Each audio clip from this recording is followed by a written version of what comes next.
Jacob marries his bride, Laban's daughter. Mazel tov! Simul tov, mazel. From the wedding, the couple went and spent their first night together in the chuppah. In the morning, the happy couple awakes. Good morning, Rachel. Surprise! Why, Leah, you ignorant... Laban tells Jacob, Listen, kid. Is it not the practice in our country to marry off the older before the younger? Big deal. You work for your Uncle Laban another 7 years, and I'll give you Rachel to marry next week.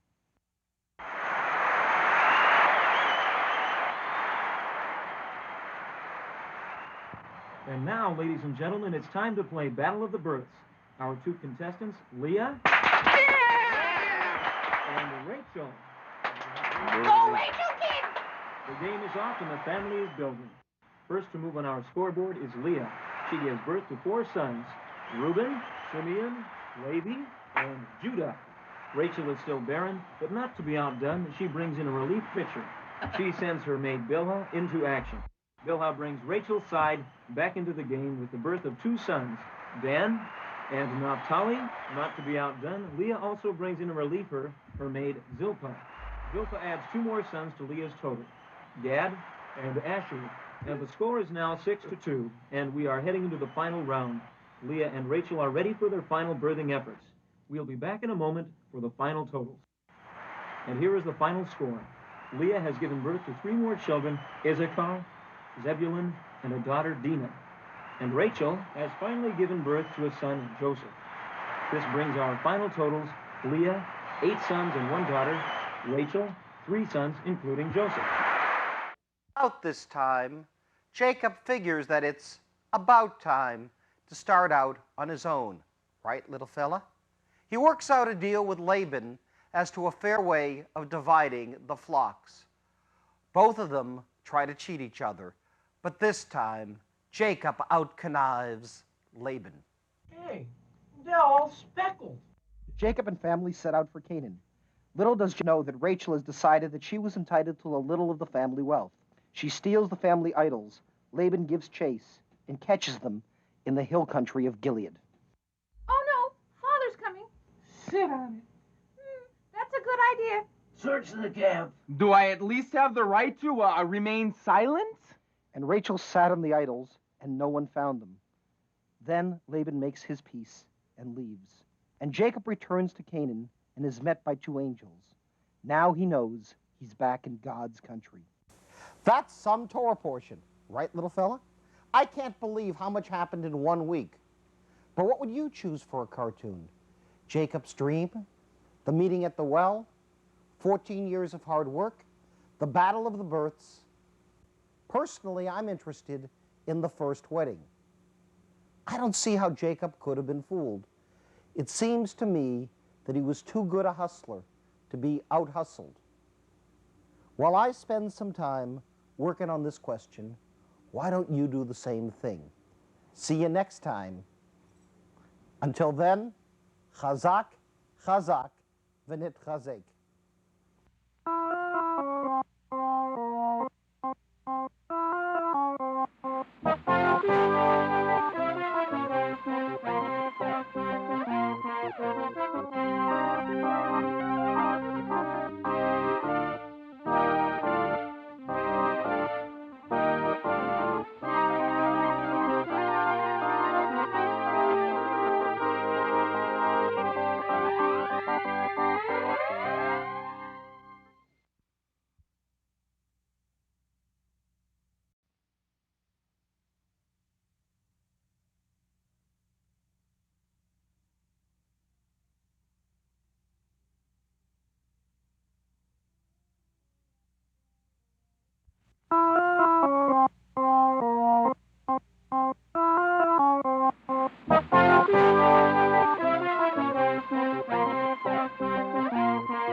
Work, work, work, work, work, work, whistle, work. Oh, You're here again. Well, this is the program they call Tortunes. I'm Joel Grishaver, friendly neighborhood biblical cartoonist, and you and I are working on Vayishlach this week. Last week, if you remember, we watched Jacob run away from home, hit the road, and get married, having all kinds of exciting adventures. This week, we're going to watch his reunion with Esau.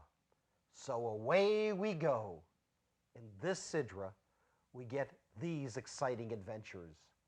The bribe, the wrestling match, the meeting, the Dinah story, Bethel revisited, Benjamin's birth, Reuben and Bilhah, and Esau's family tree.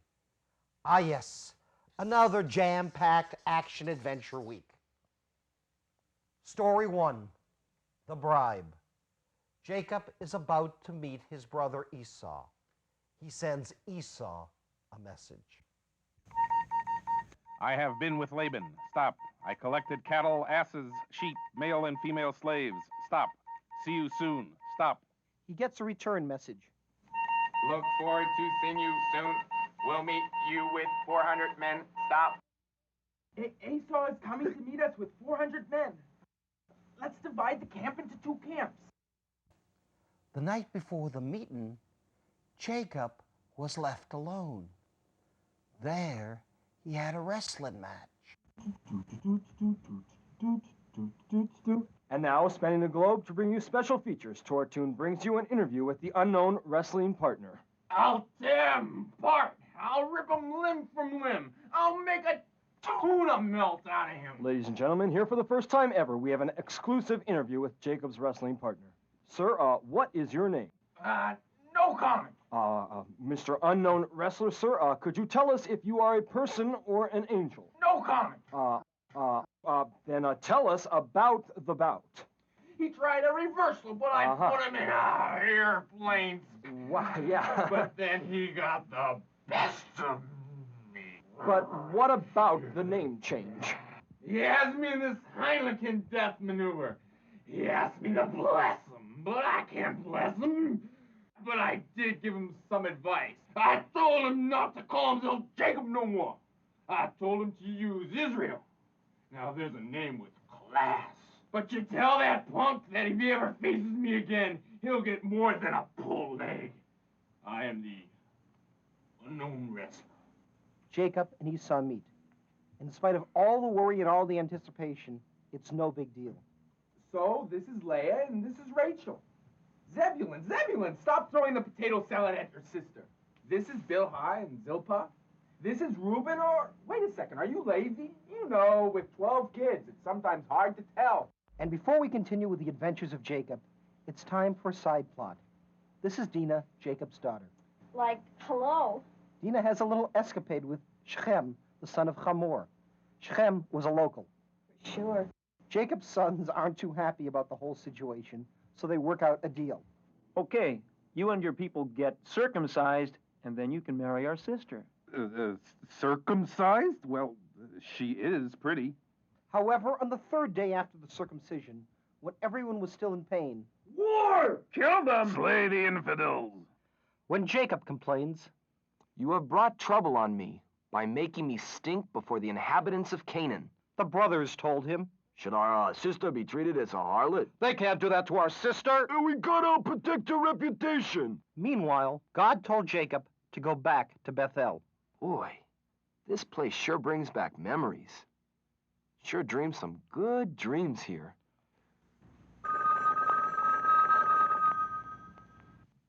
Your name is Jacob. Speaking, No more shall you be called Jacob. that's okay by me. From now on, your name will be Israel. I could live with that. And I will give this land to your offspring. If that's the case, you can call me anything you want. Then Rachel dies, giving birth to her last son. She wanted to call him Ben-Oni, the son of my trouble, but I called him Benjamin, my right-hand son. They buried Rachel right there at the road to Bethlehem. For our last side plot, we had an affair between Shechem and Dinah. This time, Reuben, Jacob's oldest son, Howdy there. and Bilhah, Rachel's handmaiden, are involved. Reuben, this is so embarrassing. Esau, father is dead. Stop. Time for us to bury him in the cave of the Machpelah. Stop. Then here is Esau's family. We have his wives, Adah, Oholibmah, Anah, and Basmath. We also have all kinds of children and grandchildren. See that one with the curly hair? That's Jobab. Love that name. Anyways, these are the tribes of Edom. Good Torah portion, and I've made up my mind about the cartoon. Here's the problem for you to work on.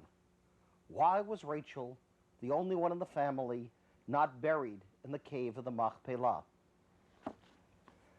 Until next Sidra, take care. Chazak, chazak, v'nit chazek.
No way, forget it! I told you guys when I agreed to do this show that it was one thing to have those kids watch me when I work, but I don't do costumes or gimmicks. There's just no way I am putting on a multicolored coat for this episode. No! Oh, excuse me. Come on in. You are indeed welcome. I'm Joel Grishaver, temperamental local neighborhood Jewish cartoonist, and this is Torah Tunes. This week we are starting the Joseph story. That's where the production people came up with this stupid idea of me wearing a coat of many colors. The Sidra is Vayeshev, and we go to the beginning of the Joseph saga. Joseph is favored, has dreams, kidnapped, and sold to Potiphar. We then get a side plot between Judah and Tamar. Back in Egypt, we see the downfall of Joseph and his meeting with the butler and the baker. Jacob was settled in the land of Canaan, and Joseph was his favorite son. Gee, Dad, thanks. It's a Ralph Lauren and everything, and I'm the first one on the block. But he wasn't his brother's favorite.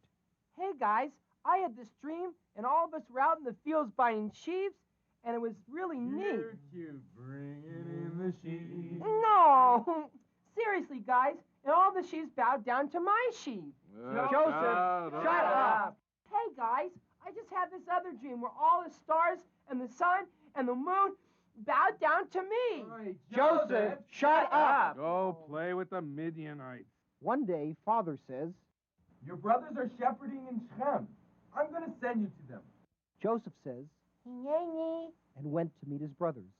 The brothers saw Joseph coming. Look, the dreamer is coming. Let's get him.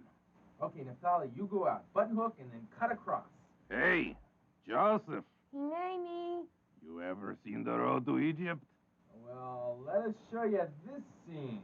Patty cake, baker's bread. The brothers wanted to kill Joseph, but Reuben stepped in and said, No blood. So the brothers, without Reuben's knowledge, sold Joseph to a passing caravan and showed Jacob a blood-stained coat of many colors, especially red. Meanwhile, Joseph is taken to Egypt and sold to Potiphar, a courtier of Pharaoh. Now, to star in this week's interlude, we have Judah, Hello again. Onan, his son, Hi. Onan, stop that. and Tamar, his daughter. Tamar, you get back in the tent. Do you want the whole neighborhood talking? Meanwhile, back in Egypt, I polish up the handle so carefully on the big brass door so carefully. I polish up the handles. Joseph, Hineni. I'm going to put you in charge of my whole house and all that I own.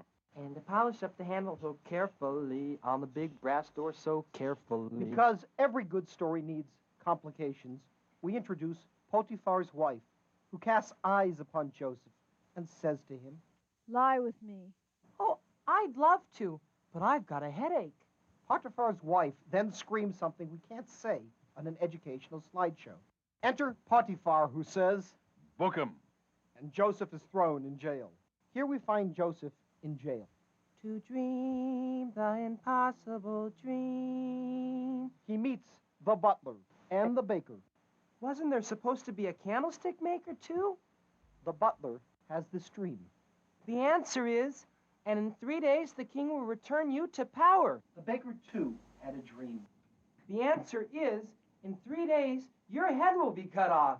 The dreams come true, and Joseph is left in jail. What will become of him? Is there hope for the future? And what of little Benjamin? Another good Sidra. The Joseph story is a great piece. When I read it this time, I became interested in the butler and the baker. Why was one saved and the other?